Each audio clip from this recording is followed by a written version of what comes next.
नमस्ते दोस्तों, मेरा नाम है संघर्ष और आप देख रहे हैं मराठा शानदार इनसाइट्स। तो सबसे पहले आप सबको जय श्री राम और सत श्री अकाल। तो हमारा टॉपिक है आज का अरविंद केजरीवाल को जो इंटरिम मेल मिली है वो क्यों मिली है और ईडी ने इसके बारे में पहले क्या किया है और इंटरिम मेल और जो एक मेल होती है उसमें क्या अंतर होते हैं, हम आज इस वीडियो में हम देखेंगे। तो सबसे पहले बात आज निकल के सामने आई है कि जो सुप्रीम कोर्ट है उन्होंने इस आधार पे उनको मेल लिया है ताकि वो इलेक्शन में जाके जो प्रचार है वो कर पाए, क्योंकि अभी के टाइम में अगर देखा जाए तो जो अरविंद केजरीवाल है तो अरविंद केजरीवाल को as a chief minister arrest नहीं किया गया है। एज अ जो पार्टी के जो हेड है उसके आधार पे उनको अरेस्ट किया गया है दिल्ली के शराब घोटाले मामले में। ठीक है। अब कल क्या होता है कि कल ने उससे पहले ही दो दिन पहले ही जो सुप्रीम कोर्ट है, सुप्रीम कोर्ट के तरफ से ये बात सामने आती है कि इनको जो इंटरिम मेल है वो दिया जा सकता है, क्योंकि जो अभी इलेक्शन आने वाले हैं दिल्ली के 6वां और 7वां जो फेज है वो दिल्ली और पंजाब का होने वाला है। तो यहाँ पे इस आधार पे उनको मेल मिला है। पर यहाँ पे जो ईडी है तो ईडी ने कल एक एफिडेविट फाइल किया था सुप्रीम कोर्ट में। सुप्रीम कोर्ट को ये कहा था कि ये कोई फंडामेंटल राइट नहीं है और ना ही ये किसी प्रकार का कोई अधिकार है कि आप इनको किस वजह से आप मेल लोगे ताकि ये इलेक्शन में जाके प्रचार करें। तो ये तो सीधा सीधा जो आर्टिकल 15 है इसका उल्लंघन करता है। तो बात भी सही है, क्योंकि अगर हम देखे जाए तो ऐसे बहुत सारे जो आरोपी हैं या ऐसे बहुत सारे लोग अंडर ट्रायल में शुरू है जिनको इंटरिम मेल नहीं मिलती है। पर अगर एक ऐसे नेता को या एक ऐसे आदमी को जो वीआईपी है और वीआईपी के समान उसको ट्रीटमेंट मिल रही है, तो यहाँ पे जो सुप्रीम कोर्ट है तो सुप्रीम कोर्ट का जो डबल स्टैंडर्ड है वो यहाँ पे निकल के सामने आता है और इस बात को प्रेरित करता है कि अगर सुप्रीम कोर्ट में हम जाते हैं, एक आम आदमी जाता है, तो उसको इतना वहाँ पे उसको जस्टिस मिल पाएगा, इस बात के ऊपर में बहुत बड़ा क्वेश्चन मार्क निकल के सामने आता है। अब हम बात करेंगे जो इंटरिम मेल है और मेल के बारे में। तो यहाँ पे जो इंटरिम मेल तब लिया जाता है जब कोई आदमी जिसके ऊपर में आरोप है पर अभी तक के सिद्ध नहीं हुए हैं, उसका अंडर ट्रायल चालू है। तो यहाँ पे उसको एक प्रकार की इंटरिम मेल मिलती है कि भैया आप 1 तारीख से लेके तो आप इतने तारीख तक के आप जेल के बाहर रह सकते हो और जब आपका ट्रायल शुरू हो जाएगा तो आपको जेल के अंदर में आना पड़ेगा। ये हो गया इंटरिम मेल। और जो मेल है तो उसमें क्या होता है कि अगर जैसे राहुल गांधी, सोनिया गांधी या जो भी बड़े-बड़े नेता हैं जिनके ऊपर में बहुत बड़े-बड़े घोटालों के आरोप हैं, फिर भी वो मेल लेके बाहर घूम रहे हैं। तो यहाँ पे वो एक अलग प्रकार की वो मेल हो गई। अब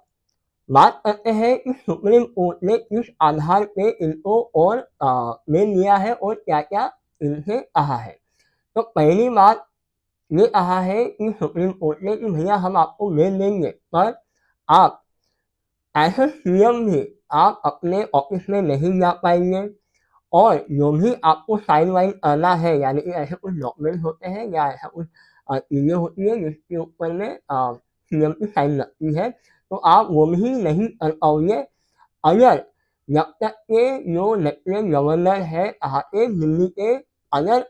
ऐसा कुछ इम्पोर्टेंट डॉक्यूमेंट है जो एलजी की तरफ से आया है जिसके ऊपर में साइन करना जरूरी है, तभी वो साइन कर पाएंगे, अन्यथा वो नहीं कर पाएंगे। दूसरी मेन बात, दूसरा ये कहा है कि आप जो आप टाइम चालू है आपका, तो आपका जो टाइम चालू है तो उस टाइम में जो भी विटनेसेस हैं, जो भी ऐसे एविडेंसेस हैं, उसको आप टेम्पर या हैमर नहीं कर पाओगे। अगर आप ऐसे करते हुए पाएंगे तो आपके ऊपर में बहुत बड़ा जो जो चीज़ है, यानी कि कुछ आरोप अगर सिद्ध होते हैं कि भैया ये मेल इंटरव्यू मिलते हैं और ये एविडेंस को कुछ न कुछ छेड़छाड़ करने की कोशिश कर रहा है। दूसरा ये रहा है कि आप जो आपके ऊपर में आरोप है या शराब घोटाले में, तो आप इसके ऊपर में पब्लिक प्लेसेस में या कहीं पे भी आप इसके ऊपर में कोई भी टीका-टिप्पणी नहीं करोगे। चौथा अ, जो बॉन्ड होता है 50,000 का बॉन्ड उनके ऊपर में बताया कि भैया आपको 50,000 रुपए भरना पड़ेगा और आप मेल लेके बाहर जा पाओगे। और 5वां ये कहा है कि आप किसी भी प्रकार से जो भी आपको डेडलाइन दिया है, यानी कि 4 तारीख को जो इलेक्शन रिजल्ट है, यानी कि 4 जून को जो इलेक्शन रिजल्ट आने वाले हैं, तो उस रिजल्ट के 2 दिन पहले ही आपको जेल फिर से वापस आना पड़ेगा। ये सुप्रीम कोर्ट का ऑर्डर दिया है। अब इस बात से जो अपोजिशन पार्टी है, अपोजिशन पार्टी में भी बहुत बड़ा एक मॉरल सपोर्ट उनको मिला है कि भैया जो हमारा इंडी अलायंस का जो पार्टनर है वो अभी वापस आएगा और वापस आने के बाद में हमारे साथ में कैंपेन वगैरह करेगा। ये थोड़ा-सा उनको एक थोड़ा-सा मॉरल बूस्ट मिल चुका है। अब जो आम आदमी पार्टी के जो कार्यकर्ता और जो बड़े-बड़े नेता हैं, वो भी इस बात के ऊपर में बहुत ही खुशियाँ मना रहे हैं क्योंकि उनका जो नेता है वो बाहर आ रहा है, पर 21 से 22 दिन का ही ये समय है जिसमें वो बाहर आ पाएँगे। और यहाँ पे अगर दूसरी बात देखा जाए तो यहाँ पे अनिल केजरीवाल के ऊपर में एनआईए ने भी एक बात सामने रखी थी, क्योंकि जो एलजी है, एलजी ने अ, बात सामने रखी कि जो गुरपतवंत सिंह पन्नू है, तो पन्नू ने अरेस्ट होने से पहले ही सॉरी अरेस्ट होने के बाद में अनिल केजरीवाल के लिए एक वीडियो बनाया था और वीडियो में ये एक्सप्रेस किया था कि भैया जो झूलर है, जो पंजाब की जेल में अभी भी फंसा पड़ा हुआ है, जो 93 के लास्ट में उसको अंदर में रखा हुआ है। तो उसको छुड़ाने के लिए पन्नू से आम आदमी पार्टी यानी कि अरविंद केजरीवाल ने 125 या 130 करोड़ उसको में दिया था और लेने के बाद में ये आश्वासन दिया था कि जो भुल्लर है, तो भुल्लर को हम बाहर निकालेंगे। पर जब से ये बात सामने आई है तो जो एनआईए है, तो एनआईए के पास में जो एलजी है, एलजी ने कंप्लेंट रेज़ किया है।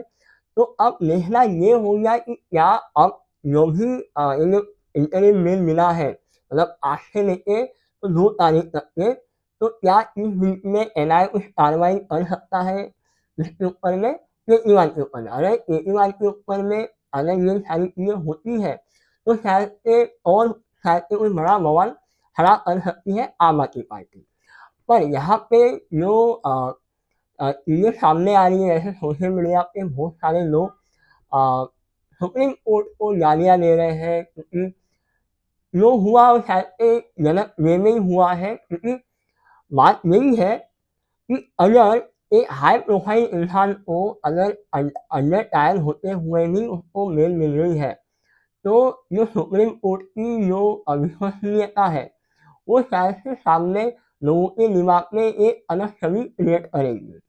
और ईडी ने भी यही कहा था कि अगर ये बात अगर सामने निकल के आती है कि भैया ऐसे नेता को जो कि 100 करोड़ से 200 करोड़ के बीच में जो भी घोटाला हुआ है, तो उसका आरोपी है और उस आरोप मतलब वो वही मेन आदमी है, तो उसको अगर बेल मिलती है, तो फिर कल को हेमंत सोरेन भी खड़ा होके बोलेगा कि भैया अगर अरविंद केजरीवाल को मिल सकती है बेल, इंटरिम बेल मिल सकती है, तो फिर मुझे क्यों नहीं मिल सकती है।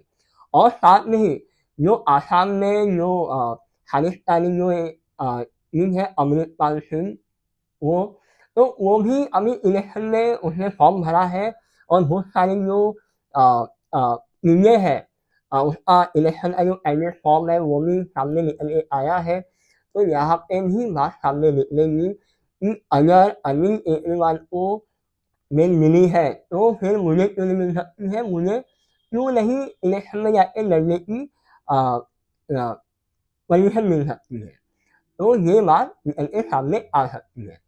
अब इस बारे में अगर कोई अपडेट आता है तो मैं ज़रूर इस बारे में अपडेट के लिए वीडियो बना के रखूँगा और आपको बताऊँगा। तब तक के लिए जय श्री राम, जय हिंद, जय भारत।